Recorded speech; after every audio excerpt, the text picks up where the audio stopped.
I'm Greg Hunter. Welcome to USAWatchdog.com. This is probably the most important interview I will do all year, and probably the most important interview I've done since I've been doing video and been on the air with USA Watchdog since August of 2009. And I started doing videos in earnest in about 2012. This is probably the most important video I've ever done. And before I bring on my two guests, I just wanted to say a couple of things that really is just big picture stuff. We had 160 to 170 trillion dollars in global debt back in 2008. My friend Greg Manarino said that was the party over money. But they turned what was in 2008 and by the central banks all getting together and print money and interject cash and buy bonds and do all kinds of interventions and actually criminal stuff too. They rigged everything. The central banks all got together and rigged the markets, and now we have a global GDP of about the same, about 70 trillion, and we have two times GDP, 160 or 70 trillion in debt for the world, and now it's around 250 trillion, close to it.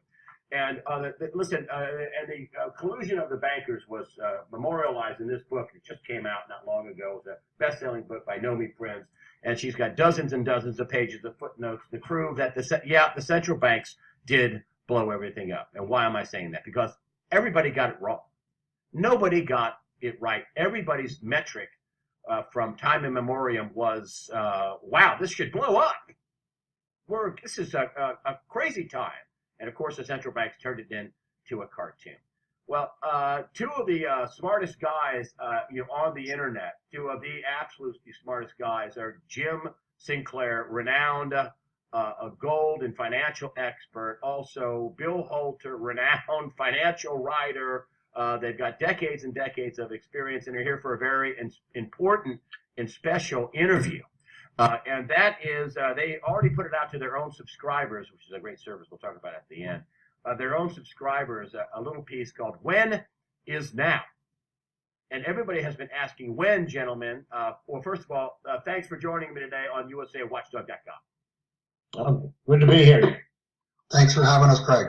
You guys are both on the screen. A little technical work here that Nick, my technical guy, put together for me. When is now?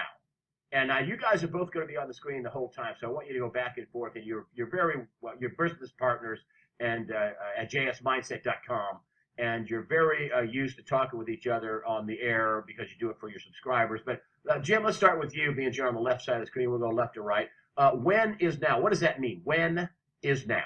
When is the question we're asked constantly by those listeners and readers. We hear all this. We agree with you. The problem is we've heard it for a very long period of time. Some go back into 1968. When is a period of time in which all of this will come to fruition, meaning date. And I'm going to quote Bill because we say the same thing. When is now? Now is as we are speaking to you with Greg. It has nothing to do with the fact of the market today. We said this, maybe about 3, 4, 5 days ago, a week ago. This is the beginning of something that few expect. And I might say has very little to no precedent in history, unless you want to look at a time when Caesar overborrowed to get into the Senate and to be able to make his campaign a successful campaign. Jim, let's just go ahead and bring it right over to you without me even coming back on camera. And that is, tell me, what is the trigger why did you guys get to this point where you're actually sounding the alarm that the final injection system is actually in the process of unwinding now? Is that correct? It has been unwinding for a significant amount of time, but now is the point where it's being recognized, especially by those enormous centers of wealth that have robbed so much from so many, who are long fiat currency only and must convert into something that's real. So, if it's okay, I'd like to kind of share this with Bill. There's two reasons why now is when. And one of them is although most people haven't connected the dot, is the advent of a serious trade war starting last week when China fully rejected, I could use some other words, but fully rejected any playing games with tariffs and basically said, is that the best you can do? Come on. That has a lot to do with timing because of various other circumstances, which we have to draw the lines between the dots today. Bill, would you want to take another one? As another part of why and when? Yeah, the emerging markets borrowed in dollars, and that created a technical short position. Richard Russell called it a synthetic short.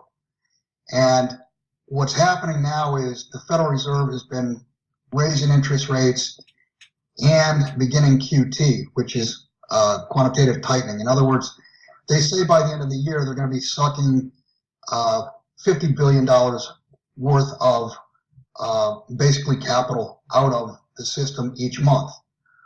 And what that did was it created a bounce in the dollar from the 87, 88 level to this 95, 96 level.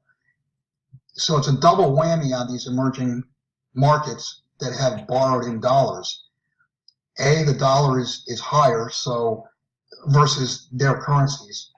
So it makes it more difficult from a capital standpoint to service the debt or pay the debt back. Also, interest rates have gone higher. And as interest rates go higher, most of this, or the majority of the borrowed capital is a floating rate structure. So the interest rates, the debt service amount is gone higher. And you're seeing it in Brazil, you're seeing it in Argentina, Venezuela, Turkey. The emerging markets, their currencies have blown up one by one. And that is going to spread to the rest of the world. That will spread to emerging markets in Asia. Then you've got China, the EU, and it will end up on the Fed's doorstep with the dollar. It's not as political as it appears.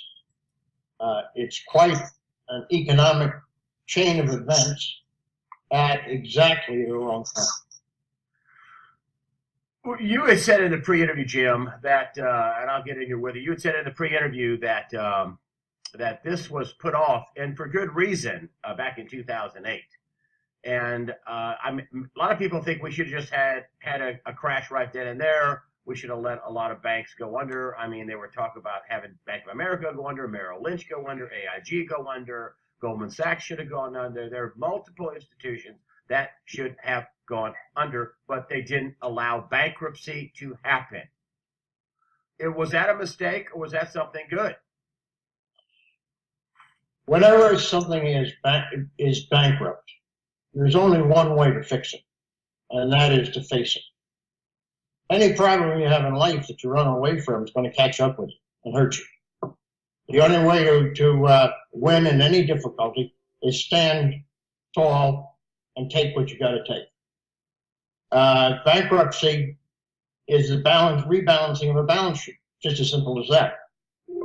It has to do primarily with debt and the illiquidity, if you will, or at the same time, the amount of the debt outstanding. So the answer is, as terrible as it might sound to some people, the right answer is, if you were running the show, would to have been let nature take its course and then rebuild. So it was a mistake, a horrible mistake, made when debt monetization had its name changed to quantitative easing in the enormous, unthinkable trillions of dollars worth of liquidity injected into the system. In other words, the answer to your question is yes. I want to bring this up because a lot of people, you came on my air, and I always believed this number. You came on my air and said that gold should be $50,000 an ounce, and everybody went, "What?" And they laughed and they did whatever, and And then we find out I have Dr. Mark Skidmore on my air. And he is a PhD economist for Michigan State University. He's an expert in public finance and policy, that kind of thing, public finance. Knows big numbers. And he, with a team of PhD level graduate type students, went through the government numbers and came with an additional $21 trillion that the financial news networks and everybody is pretending didn't happen. We're pretending. We're in this big pretend. We're pretending we don't have 21 trillion in debt that we already have, and we're pretending that the DOD, Department of Defense, and Housing and Urban Development that he came up with, just those two departments, had 21 trillion additional missing dollars. That's $42 trillion. So your $50,000 gold number seems low to me. I mean, we're living in a fantasy world. Tell me about the gold price that you talked about, because you haven't talked about it since, in the light of these trillions of dollars that we know of that are out there that everybody's pretending that aren't there. Let's start there, Jim. Well, I'd like to answer this with Bill. Okay.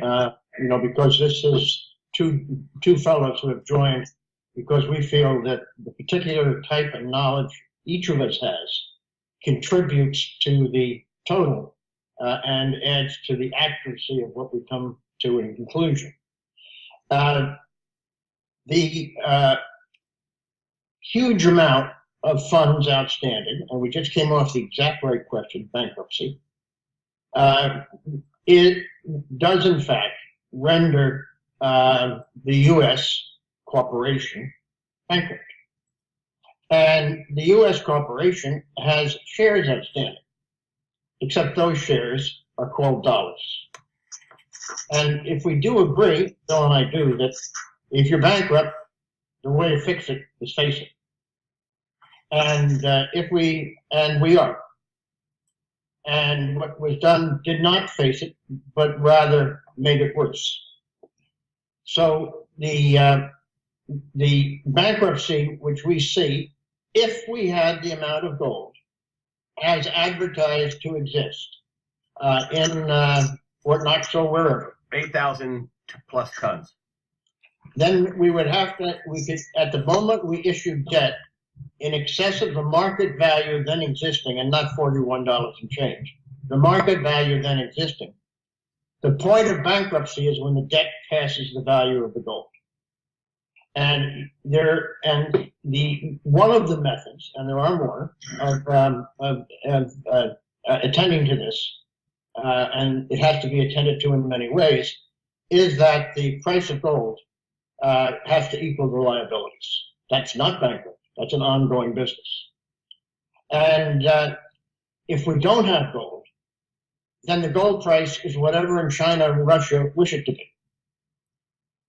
If we do have gold, then if you do the mathematics right now, you'd come out with something slightly under $20,000 per ounce.